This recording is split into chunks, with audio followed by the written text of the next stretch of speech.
Assalomu alaykum do'stlar, men Kinomanman va bu Qichiq filmi. Dahshatli qichiq azobi insonlarni o'z terilarini shilishlarga majbur qildi. Videoni tomosha qilishdan oldin like bosishni va keyingi film qahramoni bo'lish uchun ismingizni kommentariyada yozib qoldirishni unutmang. Biz esa boshladik.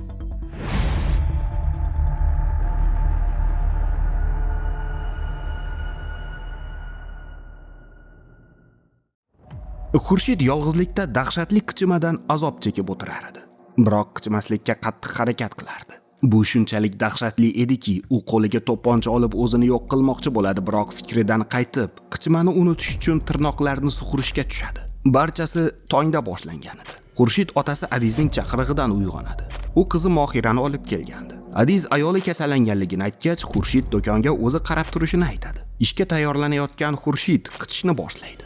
Nonushtadan so'ng u qizini maktabga olib keladi. So'ngra ishiga yo'l olgan Xurshid yangiliklarda migrantlardan kirib kelgan bo'lishi mumkin bo'lgan qichima kasalligi haqida eshitadi. Do'konga kelgan Xurshidni to'xtatgan Bobur undan qarzini qaytarishini so'raydi va tinmasdan qichishni boshlaydi. Do'kon ochilgach, Sabrina otasi Boburni o'g'rilikda ushlab ishdan haydaganligini aytadi. Sal turib do'konga qonga botgan ayol kirib, uni nimadir chaqayotganligini aytib yordam so'raydi. U tinmasdan terisini yulib olguday dodlab qashinardi.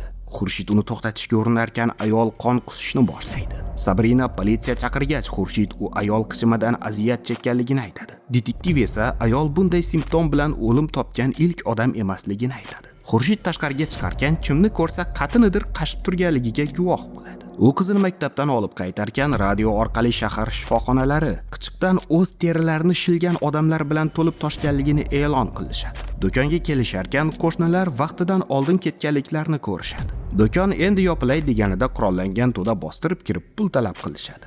Sabrina pullarni xaltalarkan, Aziza Xurshidga sherigini seyf oldiga olib borishni buyuradi. Do'konda bo'lgan xaridorlardan biri politsiyaga qo'ng'iroq qilarkan, berkinib olgan Mohira idishlardan birini tushirib Azizaning e'tiborini tortadi. Bu vaqtda seyfni ocha olmayotgan Xurshid o'g'ri bilan tortisharkan, ovozi tanish tuyuladi va niqobni yechgach, buning Bobur ekanligini ko'radi. Xurshid hech kimga hech nima demaslik sharti bilan pullarni olib ketishni taklif qiladi. Shu damda o'q ovozi eshitiladi va qizi oldiga chiqqan Xurshid unga mayoqcha berib podvalga tushishni buyuradi. Buyumlar orasida pichoq olgan Xurshid o'g'rini topishga urinarkan, yaralangan Sabrinani ko'radi. Aziza esa Mohira uni tishlagach, tasodifan o'q uzganligini aytadi. Boburga yarani bosishni buyurgan Xurshid qon to'xtatuvchi dorilar izlab ketadi va o'q o'rnini yaxshilab bog'lab qo'yadi. Shu damda politsiya xodimi ham yetib keladi. Uni ko'rib turgan sheriklar esa nima qilishni muhokama qilishadi. Kutilmaganda politsiyachiga quturgan odamlar tashlanib uni do'pposlay boshlashadi. Shu damda Sherali chiqib kelib, telefonga kelgan shoshilinch xabarni eshittiradi. Qandaydir qichima virus sabab shaharda karantin e'lon qilingan edi. Bu yangi turdagi kasallikning ilk belgisi qattiq qichishish edi. Aziza buni hazil deb o'ylaydi va Xurshidga quloq solmaydi. Biroq tovuq miyasi bilan sherigiga qo'shmazor bo'lishiga oz qoladi. So'ngra ularni ustunga bog'lab qo'yishadi. Radio orqali barcha shoshilinch operatsiyalar bekor qilinganligi va kimdir 10 soniyadan oshiq qichinishda davom etsa, jamoat uchun xavfli deb hisoblanib o'ldirilishini e'lon qilishadi. Mayoqchasidagi ovozni eshitgan Xurshid podval tomon boradi va kimdir bir odamni o'lguncha qashib o'ldirganligini ko'radi. Qotil Xurshidga tirjayib u tomon yaqinlasharkan uni o'ldirishga majbur bo'ladi. Mayoqchani topgach, qizini izlarkan uni yeguliklar omborxonasidan topadi va uni olib ortiga qaytarkan, murdalardan biri hali ham tirik ekanligini payqamaydi. Qizni xonasida qoldirgan Xurshid qolganlar oldiga borarkan, Bobur Sherali tepaga chiqib ketganligini aytadi. Uning ortidan borgach, u bolg'a ushlab olganligini ko'radi. Bolani yerga qo'ygan Sherali shunchaki qo'rqib ketganligini aytadi. Uni qo'yib yuborgan Xurshid yangiliklarni ko'zdan kechiradi. Ko'pchilik amaldorlar qichimaning uydirma ekanligini aytishsa, oddiy odamlar qanday azob chekayotganliklarini videoga olib ijtimoiy tarmoqlarga joylashtirishgan. U otasiga qo'ng'iroq qiladi, biroq aloqa yo'q edi.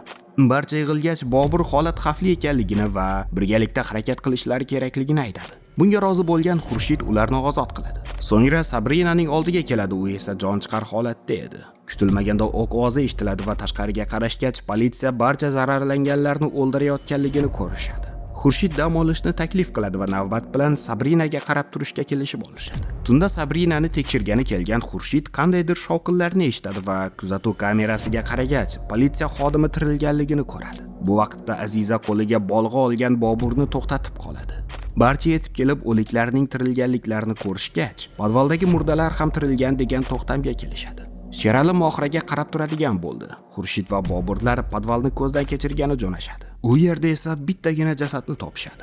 Kutilmaganda u ham tiriladi va Bobur sarosimiga tushib uni urib qayta o'ldiradi. Ayni damda to'stopolandan foydalangan yana bir murda shart yuqoriga qochib chiqadi. Yigitlar ortidan chiqisharkan Aziza ishni bitirganligini ko'rishadi.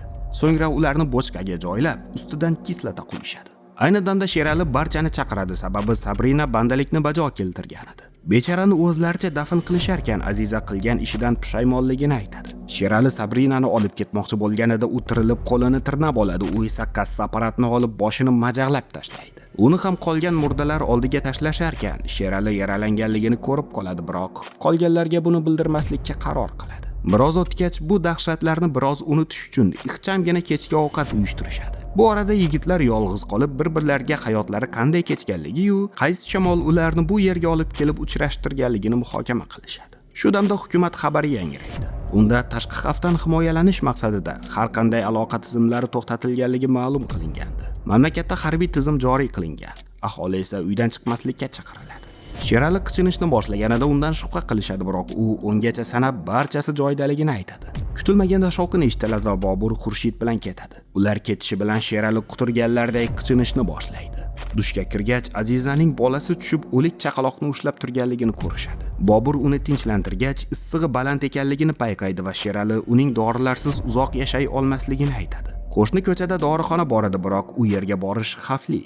Ammo Bobur baribir ham u yerga borishini ta'kidlaydi. U to'pponchani olib do'kondan chiqadi. U ketgach esa Sherali bitlaganlardek qichinishdan to'xtamaydi. U hojatxonaga borgach, qonli peshob chiqarayotganligini ko'rib dahshatga tushadi. U ortiq qichimaga chidab tura olmaydi va hatto terisini ham shilib oladi. Og'riqli qichqiriqlarni eshitgan Xurshid bolg'a bilan podvalga tushadi va qonga botgan unitazni ko'radi, biroq Sherali u yerda yo'q edi. U uni izlab omborxonaga kirmoqchi bo'lganida qonga botgan qo'lni ko'rib qotib qoladi. Sherali hech kimga ziyon berishni istamasligini aytib, uni qamab qo'yishini so'raydi. Xurshid tavakkal qilishni istamaydi. Sherali ham uning qizini himoya qilmoqchiligini yaxshi tushunardi. Uning aldovlarga chuv tushgan Xurshid eshikni ocharkan quturgan Sherali unga tashlanib qoladi. Sherali uni bo'g'ib o'ldirishiga bir vaqia qolganida til tortmay o'ladi. Mohira uni bolg'alab qo'ygan edi. Uni do'konga jo'natgan Xurshid Sheralini bo'laklarga bo'lib tashlaydi.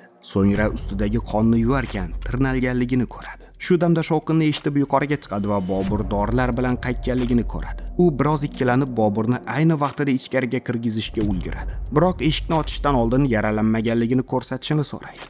U tezda qo'llarini ko'rsatadi va qurol va dorini uzatib, Aziza muhimroq ekanligini aytadi. Xurshid narsalarni olib Boburni tashqarida qoldirgan holda Azizaning oldiga keladi. Biroq adyolni tortarkan undagi tirnalishlarni ko'radi. Dorilarni tashlagan Xurshid Boburdan tashqarida nimalar bo'layotganligini so'raydi. U esa ko'chada kim ko'rinsa otib tashlanayotganligini aytadi. U Azizaga nima bo'lganligini va o'zi ham zararlanganligini aytib, boshdan oyoq mazga burkangan holda qizining oldiga boradi va kasalligi sabab ortiq uning yonida bo'la olmasligini aytadi. Mohira unga kerakligini yozarkan, ota ko'z yosh bilan unga telefonini berib, uni va onasini unutmasligini so'raydi. Ayni damda Aziza dahshatli qichimaga chida olmasdan terisini shilib, pishillab oqayotgan qoniga bulg'anishni boshlaydi. U quturishga ulgurmasdan Xurshid uni bo'g'ib o'ldirishga ulguradi. Bobur ham qichinishni boshlaydi. Terisi esa qizara boshlagandi. U Xurshiddan Azizani ko'rsatishini so'raydi va u eshikni ochadi. Bobur Azizaning o'lganligini ko'rib iztirob chekarkan, uni Xurshid o'ldirganligini tushunadi. Uning bundan jahli chiqadi. Xurshid uni otmoqchi bo'lganida o'q tugaganligini ko'radi va janjal boshlanadi. Oxir-oqibat Xurshid hushdan ketarkan to'pponchani olgan Bobur unga o'qlarni qayta joylaydi. Qasos olmoqchi bo'lgan Bobur Mohiraga qurol o'qtalib iltijo qilishni boshlaydi. Biroq tepkini bosmasidan oldin shovqin eshitadi va tashqariga chiqqach, Azizaning miyasiz maxluqqa aylanganligini ko'radi. O'ziga kelgan Xurshid vaqtdan foydalanib Boburning kekirdagidan pichoq tortadi. So'ngra to'pponchani olib Azizani gumdon qiladi. Bundan so'ng do'konni yaxshilab tozalab, eshiklarni tambalaydi. Podvalga tushishdan oldin qizining daftariga xabar yozib, pastdagi barcha eshiklarni ham tambalaydi. Qichima avjiga chiqqanida tirnoqlarni sug'urishni boshlaydi. Uyqudan uyg'ongan Mohira esa tirik qolish uchun qilishi kerak bo'lgan ishlari yozilgan ro'yxatni topadi. U buni otasi yozganligini tushunadi va podvalga tushgach otasini ko'rib, "Dada, men siz bilanman" degan holda filmga yakun yasaydi. Ha do'stlar, bu filmni ko'ra turib bir marta ham qichinmagan bo'lsangiz tabriklayman. Siz soppa-sog'siz. Men esa bir cho'milmasam bo'lmaydi. Burga bosdi shekilli. Keyingi sahnalarda uchrashguncha, xayr.